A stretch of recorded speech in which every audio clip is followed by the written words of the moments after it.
साथियों, एक बेहद ही खूबसूरत जवान बहू होती है जो अकेली अपने ससुर के साथ रहा करती है। इसकी शादी अभी हाल फिलहाल में ही हुई थी, लेकिन शादी के कुछ दिन बाद ही पति कमाने के लिए बाहर चला गया। वहीं जो बहू थी, पति के जाने के बाद बेहद अकेली हो गई। किसी तरह से वह अपने जज्बातों पर काबू रखती, लेकिन रात के जैसे ही 11 बजते जो बहू होती वह अपने कपड़े निकालकर अपने शरीर पर इधर उधर हाथ फेरती और अपने पति की फोटो देखती और अपने आप को संतुष्ट कर लेती। वहीं जो बूढ़ा ससुर है, रात के समय यह अपने बहू के कमरे की तरफ जाता और खिड़की से यह सब नज़ारा झांका करता। एक दिन की बात है, बहू अपने ब्रा को खोल रही थी। वहीं जो ससुर है वह खिड़की से झांक रहा था और तभी ससुर यह सुनता है कि बहू के मोबाइल में जो आवाज़ें आ रही हैं वह उसके बेटे की नहीं है, बल्कि बहू किसी और के साथ अपने शरीर का प्रदर्शन कर रही है। अपने शरीर के कपड़े निकालकर किसी और को दिखा रही है। दरअसल जो ससुर था वह खिड़की पर खड़ा होकर अपने बहू के सारे कपड़े उतारते हुए देखता है और यह भी देखता है कि आखिर उसकी बहू जो है वह वीडियो कॉलिंग फ़ोन लगाकर किस लड़के के साथ क्या क्या करती है और कैसे अपने जज्बातों को काबू करती है। वहीं साथियों, ससुर यह सब नज़ारा देख कर वह सीधा अपने कमरे में आता है और अपने बहू के बदन के बारे में सोचने लगता है कि आखिर जो मेरी बहू है वह अपने बदन को कैसे संतुष्ट करती है। आखिर वह उसके बेटे को छोड़कर किसको अपने शरीर के अंग दिखाती है। वहीं साथियों, यह जो ससुर था अब पता लगाना चाहता था, लेकिन एक दिन साथियों रात के समय ही बहू अपने सारे कपड़े निकालकर किसी लड़के के साथ वीडियो कॉलिंग बात कर रही थी और अपने शरीर को सहला रही थी। तभी जो ससुर था वह बहू के कमरे में पहुंच गया और जाते ही अपने बहू का मोबाइल उसकी हाथों से छीन लेता है और जैसे ही वीडियो कॉल पर दूसरे लड़के को देखता है वह बहू से लड़ाई झगड़े करने लगता है। ससुर को देखकर बहू अपने बदन को ओढ़ने लगती है, लेकिन साथियों वहीं जो ससुर था जब बहू को दूसरे मर्द के साथ यह सब करता देखता है तो वह बहू को डांट डपट लगाता है और कहता है कि बेटे को आने दो, मैं सब कुछ बताऊंगा। लेकिन साथियों जो बहू थी यह एक गलती को छुपाने के लिए वह ससुर के सामने ही जो कपड़ा ओढ़ी हुई थी वह सब कपड़ा खोलकर नग्न अवस्था में खड़ी हो जाती है और कहती है कि ससुर जी, आप अपने बेटे से यह सब मत बताइएगा और आपको जो कुछ करना है मेरे साथ कर लीजिए। वहीं साथियों जो ससुर था अपने जवान और खूबसूरत बहू के बदन को देखकर वह दोस्तों कमरे का दरवाजा बंद करता है और उस महिला के साथ साथियों फिर जो जो करता है आप जब जानेंगे तो आप भी माथा पीटेंगे। साथियों आजकल के दौर में, आजकल के इस समय में लोग अपनी एक गलती को छुपाने के लिए कितनी अनगिनत गलतियां कर देते हैं और उसका जब परिणाम लोगों के सामने आता है तो लोग माथा पीटना शुरू कर देते हैं। वहीं साथियों देर न करते हुए आइए जानते हैं इस पूरे घटनाक्रम को शुरू से अंत तक। साथियों आज की जो सच्ची घटना है, एक गांव लगता है 22 कट्ठा, यही की रहने वाली सुनीता देवी जिसकी उम्र 26 साल है। इसकी शादी अभी हाल फिलहाल में ही प्रदीप नाम के लड़के के साथ हुई है। वहीं जो प्रदीप है यह शादी के 2 महीने बाद पत्नी को अपने पिता धर्मपाल के साथ छोड़कर बाहर दिल्ली कमाने के लिए चला गया। वहीं जो धर्मपाल है इसकी पत्नी का 5 साल पहले ही स्वर्गवास हो चुका है। वहीं धर्मपाल 45 साल का है, ज़्यादा खेती बाड़ी नहीं है, या दूसरे के खेतों में मजदूरी करता है या फिर दिहाड़ी का काम करके अपने घर का पालन पोषण करता है। वहीं जो सुनीता देवी है शादी के 2 महीने बाद ही पति दिल्ली कमाने के लिए चला गया। सुनीता घर पर अपने ससुर के साथ अकेली ही रहने लगी। वहीं साथियों जो ससुर था यह नाड़े का बेहद ढीला था, क्योंकि पत्नी के गुजर जाने के बाद यह गांव में ही एक सरोज नाम की विधवा महिला को अपने प्रेम जाल में फंसाया हुआ था और उसी से यह मिलता जुलता था, यूं कहें अपनी ज़रूरतों को पूरी करता था। और गांव में सभी लोग इस धर्मपाल और सरोज की प्रेम कहानी से सब लोग वाकिफ थे। सब जानते थे कि दोनों विधवा हैं, उसका पति नहीं है, एक की पत्नी नहीं है, दोनों एक दूसरे की ज़रूरत को भरपूर साथ देते थे। वहीं साथियों जब सुनीता अपने ससुराल आती है, जब धीरे धीरे वह अपने परिवार, अपने घर के लोगों के साथ मिलती जुलती है, पड़ोस की औरतों के साथ उठना बैठना शुरू होता है, तब उसे मालूम हो जाता है कि उसका जो ससुर है वह गांव की एक महिला को अपने प्रेम जाल में फंसाया है और उसी से मिलता है और जो कमाई करता है आधी से ज्यादा कमाई वह उसी पर लुटा देता है। वही साथियों जो सुनीता होती है, जब ससुर के बारे में इसे यह सब जानकारी मिलती है तो यह ससुर से अपनी नफरत करने लगती है और ससुर के सामने एक लंबा सा घूंघट काट कर ही आया जाया करती है। उसके सामने जल्दी चेहरा नहीं खोला करती, क्योंकि वह जानती है कि मेरा ससुर नाले का बेहद ढीला है, कभी भी वह मेरे ऊपर भी डोरे डाल सकता है। इसीलिए सुनीता हमेशा ही अपने ससुर से दूरियां बनाकर रखा करती थी। वही साथियों, पति के जाने के बाद सुनीता काफी अकेली हो गई। किसी तरह से यह गुजर बसर करती तो है, लेकिन उसका अकेलापन उसे खाया जा रहा था। वहीं जो धर्मपाल था, बेटा बाहर काम करता था, घर में बहू थी, तो इसीलिए जो साग सब्जी होती थी, घर की जरूरतों का जो सामान होता है, सब धर्मपाल ही पूरा किया करता है। वहीं धर्मपाल अपनी बहू सुनीता को बहुत चाहता था, क्योंकि यह जब भी मार्केट जाता या बाजार जाता तो अपने बहू के लिए चाट चाउमीन तमाम चाइनीज आइटम लाया करता था कि बहू को बेटे की कमी महसूस ना हो। वह उसके खाने पीने में कोई कमी नहीं रखता था और बहू से पूछ लेता था कि बहू, अगर तुम्हें मीट मछली या फिर कुछ भी खाना हो तो मुझे बता दिया करो, मैं तुम्हारे लिए ले आऊँगा। और वह दूसरे तीसरे दिन अपने बहू का बहुत अच्छे से ख्याल रखता, घर में हर एक प्रकार की खाने की चीज़ें लाया करता था। धीरे धीरे यह सिलसिला बराबर चल रहा था। लेकिन साथियों, एक दिन की बात है, जो सुनीता है वह दोस्तों काफ़ी अकेलापन महसूस कर रही थी। रात के 11 बजे का समय था। वह अपने कमरे का दरवाज़ा बंद कर लेती है, लेकिन खिड़की बंद करना भूल जाती है और वह अपने मोबाइल में किसी को फ़ोन करती है और एक हाथों में मोबाइल लेती है और साथियों एक हाथों से वह अपने बदन के कपड़े निकालना शुरू कर देती है। दोस्तों, जो सुनीता है बदन के अपने कपड़े निकाल रही थी और वहीं एक हाथ में मोबाइल लेकर वह अपने शरीर के अंगों को दिखा रही थी, सहला रही थी, अपने आप को संतुष्ट करने की कोशिश करती है।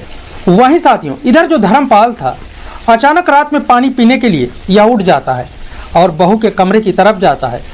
तब इसे कुछ हलचल समझ में आती है तो बहू के कमरे की खिड़की की तरफ जाता है और खिड़की से जब झांकता है तो इसकी आंखें फटी की फटी रह जाती हैं। बहू बिल्कुल नग्न अवस्था में एक हाथ में मोबाइल और एक हाथों से अपने आप को संतुष्ट कर रही थी।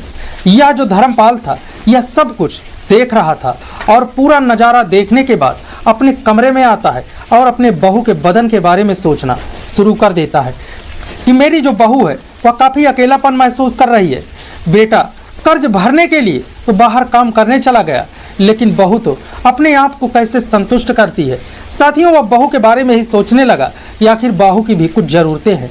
दोस्तों, उसी दिन से जो ससुर था वह अपने बहू से घुलने मिलने की कोशिश करने लगा। अपने बहू को अच्छे से अच्छी खाने की चीज़ें लाने लगा, चाट फुल्की लाने लगा, चाउमीन लाने लगा और दोस्तों बहू के लिए कुछ पैसे देने लगा कि बहू मुझसे अच्छे से घुलने मिलने लगे और अपनी जो ज़रूरतें हैं मुझसे साझा करने लगे। लेकिन बहू वहीं जब ससुर यह सब करने लगा तो बहू को समझते देर नहीं लगती कि आखिर जो ससुर जी हैं मेरे फेवर में अब कुछ ज़्यादा ही रहने लगे हैं। लेकिन जो ससुर था वह तो बहू को चाहता था कि बहू खुश रहे, लेकिन बहू तो कुछ दूसरा ही समझ रही थी। वही साथियों, जो बहू थी वह समझ रही थी कि आखिर ससुर जी आखिर मेरे साथ इतना फ्रैंकली क्यों हो रहे हैं और मुझसे इतना प्यार क्यों जता रहे हैं। वह समझ नहीं पाती कि आखिर ससुर उसके बदन को देख चुका है। वहीं साथियों, और यह सिलसिला बराबर होने लगा। जैसे ही रात के 11 बजे का समय होता, बहू दोस्तों वीडियो कॉलिंग फ़ोन करती और अपने बदन को खोलती और साथियों वह इसी तरह से बराबर अपने आप को संतुष्ट करती। लेकिन एक दिन जो ससुर था वह खिड़की पर खड़ा होकर यह सब सुन रहा था और जैसे ही उसे कुछ आवाज़ सुनाई देती है तब वह समझ जाता है कि यह आवाज़ तो उसके बेटे की नहीं है, बल्कि यह तो किसी और लड़के की है। ससुर पहले कुछ देर तक वहीं सुनता है, कन्फर्म करता है, तब वह समझ जाता है कि मेरी बहू मेरे बेटे को धोखा दे रही है और यह मेरा बेटा नहीं है। दोस्तों, इतना सुनते ही वहीं दोस्तों जब ससुर यह कन्फर्म कर लेता है तो बहू के दरवाजे के पास जाता है और तुरंत ही दरवाज़ा खोलकर साथियों उसके कमरे में चला जाता है। बहू जैसे ही अपने ससुर को देखती है दोस्तों वह बिल्कुल निर्वस्त्र थी और अपने दोस्तों शरीर को सहला रही थी, अपने आप को संतुष्ट कर रही थी। वहीं ससुर को देखकर मोबाइल हाथों से गिर जाता है और तुरंत ही एक चद्दर लेकर अपने बदन को ढक लेती है और कहती है कि ससुर जी, आपको तनिक भी लाज नहीं आ रही, आखिर आप मेरे कमरे में क्या लेने आए हैं। ससुर से वह इतना कह पाती, ससुर तुरंत ही उसका मोबाइल अपनी हाथों में लेता है और दोस्तों उसमें फोन लगा हुआ था। दरअसल एक लड़का था, तो इस मेरी बहू के मायके का है और यह तो कई बार हमारे घर भी आ चुका है। आखिर मेरी बहू मेरे बेटे को धोखा दे रही है और इस लड़के के साथ अपनी जरूरतों को पूरी कर रही है। दोस्तों ससुर यह देखते ही तुरंत अपने बहू से कहने लगा कि बेटे को आज ही मैं फोन करके बताऊंगा कि आखिर तुम वीडियो कॉलिंग पर किसी दूसरे लड़के के साथ यह सब गंदा काम करती हो और तुम अपने यार से फोन पर रात रात भर बातें करती हो और अपने शरीर को दिखाती हो और तुम इतना गंदा काम करती हो। बेटे को अभी मैं फोन करके बताता हूँ कि तुम अपने गांव के अपने मायके के लड़के से तुम इतनी गंदी हरकतें करती हो। दरअसल दोस्तों जो बहू थी वह तुरंत ही अपने ससुर का पैर पकड़ लेती है और कहती है कि ससुर जी मुझसे गलती हो गई, मुझे माफ कर दीजिए, दोबारा ऐसा नहीं होगा। वही साथियों जो बहू थी वह ससुर को बार बार समझाने लगी, लेकिन ससुर कहता है मैं नहीं मानूंगा, मैं अपने बेटे से बता कर ही रहूंगा। दोस्तों फिर बहू थी जो चद्दर उसने अपने बदन पर ढका हुआ था उस चद्दर को धीरे से सरका देती है और अपने ससुर के सामने बिल्कुल निर्वस्त अवस्था में दोस्तों खड़ी होकर उससे माफी मांगने लगती है। ससुर दोस्तों खड़ा होकर बहू के बदन को निहारने लगता है और कहता है कि चलो ठीक है, एक शर्त पर ही मैं उसे नहीं बताऊंगा, बस मेरी इच्छाओं को तृप्त कर दो। दोस्तों जो बहू थी कहती है ठीक है ससुर जी, आप मेरे पति से कुछ मत बताइएगा और आपको जो करना है मेरे साथ कर लीजिए। वही साथियों जो ससुर था कहता है कि तुम्हें मेरी बातों को मानना होगा, अगर तुम मेरी शर्त को मान लोगी तभी मैं अपने बेटे से नहीं बताऊंगा, नहीं मैंने अगर अपने बेटे से बता दिया तो वह घर से तुम्हें बाहर निकाल देगा और तुम्हें तलाक भी दे देगा। दरअसल बहू डर गई और कहा कि ठीक है, मैं आपकी सारी शर्तें मानने के लिए तैयार हूँ। इतना कहते ही ससुर दोस्तों उसके बदन पर हाथ फेरने लगा और कहने लगा कि मेरी इच्छाओं को पूरी करो।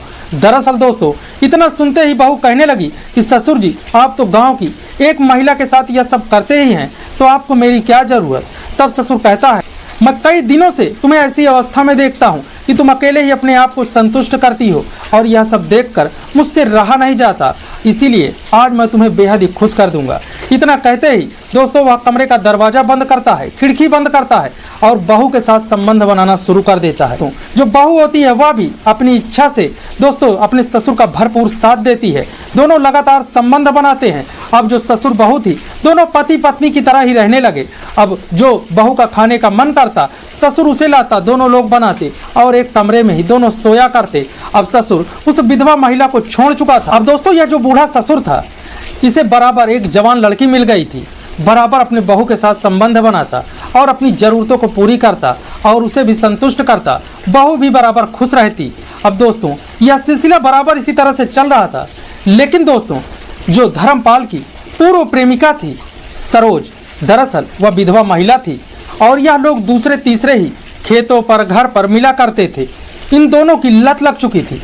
वहीं जो धर्मपाल था जब 15 से 20 दिनों तक सरोज की तरफ ना ही देखता है, ना ही बोलता है, ना ही उससे संबंध बनाने के लिए कहता है, तो सरोज को डाउट होने लगता है कि आखिर यह पहले तो दूसरे दिन मुझसे मिलने के लिए बेताब हो जाता था और मुझे बिना मांगे ही खर्च के पैसे मिल जाते थे, आखिर अब क्या हो गया, या ना ही मुझसे मिलता है, ना ही बात करता है, ना ही खर्च के पैसे देता है। वही दोस्तों सरोज एक दिन मौका देखकर धर्मपाल के घर आती है। घर का दरवाजा खुला हुआ था, घर के अंदर जाती है और दोस्तों वह जैसे ही घर के अंदर जाती है देखती है कि जो धर्मपाल है और जो उसकी बहू है वह दोनों पति पत्नी की तरह एक दूसरे के बाहों में अपना हाथ डालकर दोनों बैठे हुए हैं और एक दूसरे के शरीर को चूम रहे हैं। यह सब देखकर सरोज दंग रह गई।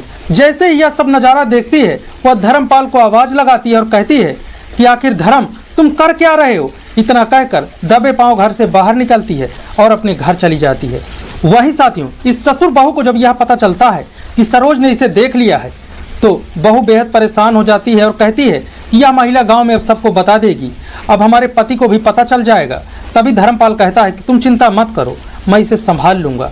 दरअसल धर्मपाल तुरंत ही घर से बाहर निकलता है, सरोज के घर जाता है और वही जो सरोज थी वह धर्मपाल से लड़ाई झगड़े करने लगती है और कहती है कि मैं तो दिलो जान से तुमको चाहती थी, जब से मेरे पति का स्वर्गवास हुआ मैंने किसी को नहीं देखा, ना ही किसी के साथ यह सब किया, बस सब कुछ तुम पर न्यौछावर कर दिया और इसीलिए तुम 1 महीनों से मुझसे मिल नहीं रहे हो, ना ही मुझसे बात करते हो, ना ही मुझे खर्च के लिए पैसे देते हो। जब तुम्हें एक जवान लड़की मिल गई तो मेरी तरफ तुम क्या देखोगे। तभी धर्मपाल उसे बहलाता है, पुचकारता है और कहता है कि ऐसी कोई बात नहीं है। सरोज थी वह कहती है कि चलो ठीक है, अच्छा आज के बाद तुम अपनी बहू से नहीं मिलोगे, और बराबर मेरे साथ संबंध बनाओगे। तभी जो धर्मपाल था अब उसे अपने बहू का चस्का लग गया था, इसीलिए जब सरोज उससे लड़ाई झगड़े करने लगी, संबंध बनाने की जिद करने लगी, तब वह कहने लगा कि आज के बाद मैं तुमसे संबंध नहीं बनाऊंगा और ना ही तुम मेरे घर आना, और इस बारे में किसी से अगर तुमने बात की तो मैं तुम्हें जान से मार दूंगा और आज के बाद मेरे फेवर में मत रहना। दरअसल दोस्तों जो धर्मपाल था, जवान लड़की अपनी जवान बहू के फेवर में आने के बाद दोस्तों अपनी पूर्व प्रेमिका को दोस्तों त्याग देता है, उससे लड़ाई झगड़े कर लेता है और उससे कहता है कि आज के बाद हमारा तुम्हारा कोई रिश्ता नहीं है। इतना कहकर वहां से चला आता है।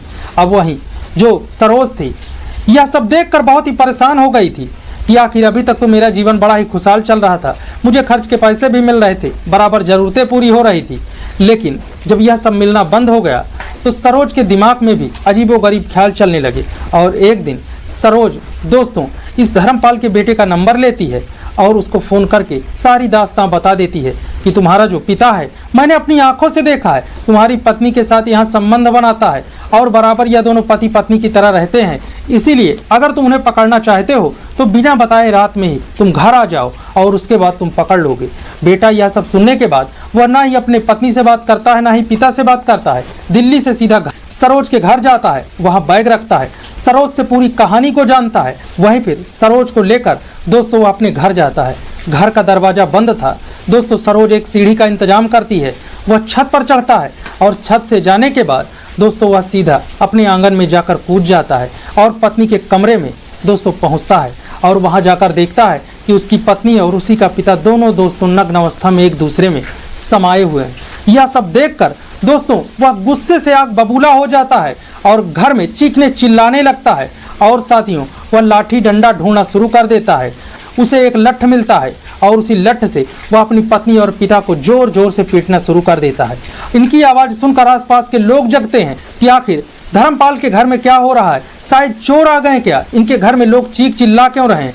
तभी जो सरोज बाहर खड़ी थी वह गांव वालों को सबको बताने लगती है कि जो प्रदीप है वह बाहर से घर आ गया है और वहीं प्रदीप का पिता अपनी बहू के साथ ही पकड़ा गया है। अपने बहू के साथ वह गंदा काम कर रहा था, बेटे ने रंगे हाथ पकड़ लिया। दरअसल गांव के लोग, मोहल्ले के लोगों को जब इस बात का पता चला कि यह कैसा ससुर है, अपनी बेटी जैसी बहू के साथ ही यह गंदा काम कर रहा है, भला इसे शर्म नहीं आती। प्रदीप फिर घर का मुख्य दरवाजा खोलता है, आसपास के लोग घर के अंदर जाते हैं, लेकिन वह अपनी पत्नी और अपने पिता को कपड़े पहनने नहीं देता। वह दोनों एक चद्दर लेकर दोनों एक चद्दर में ओढ़कर बैठे हुए थे और प्रदीप उन पर लाठियां बरसा रहा था। फिर गांव के लोग प्रदीप को पकड़ते हैं और दोस्तों इन दोनों को कपड़ा पहनाते हैं। पहनाने के बाद इनको बाहर लेकर एक पेड़ में बांध दिया जाता है। बांधने के बाद अपनी पत्नी से कहता है कि मैं तुम्हारे लिए ही बाहर काम करता था कि तुम अच्छे से रहो, तुम्हारी अच्छे से मैं ज़रूरत पूरी कर सकूं, तुम्हें किसी प्रकार की कमी ना हो पाए। अभी मुझे बाहर गए हुए 2 महीनों का समय ही बीता है कि तुमने अपना रंग दिखा दिया कि तुम मेरे बूढ़े पिता के साथ यह सब करने लगी। दरअसल साथियों प्रदीप पिता को जब डांट डपट लगाने लगा, मारने लगा, तो गांव के लोगों ने छुड़वा दिया और दोस्तों प्रदीप कहने लगा कि अब मैं तुम्हारे साथ नहीं रहूंगा, तुम जाओ मेरे बूढ़े पिता के साथ ही रहो। वही पिता फिर बेटे से गांव वालों के सामने दोस्तों हाथ जोड़कर माफ़ी मांगने लगा। पत्नी सुनीता भी पति के पैरों पर गिर पड़ी और बार बार कहने लगी कि एक बार मुझे माफ़ कर दो, दोबारा यह सब नहीं होगा। लेकिन प्रदीप इतने गुस्से में था कि वह पत्नी को कहता है कि अब मैं तुम्हें नहीं रखूंगा, अब तुम मेरे पिता के साथ ही रहो। जब मेरे न रहने पर तुम मेरे पिता के साथ संबंध बना सकती हो, तब तुम किसी और के साथ भी रह सकती हो।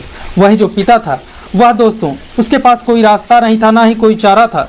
गांव के लोग, उसका बेटा, सब लोगों के सामने यह उजागर हो चुका था कि पिता कितना घटिया किस्म का है जो अपनी बेटी जैसे बहू को भी नहीं छोड़ा।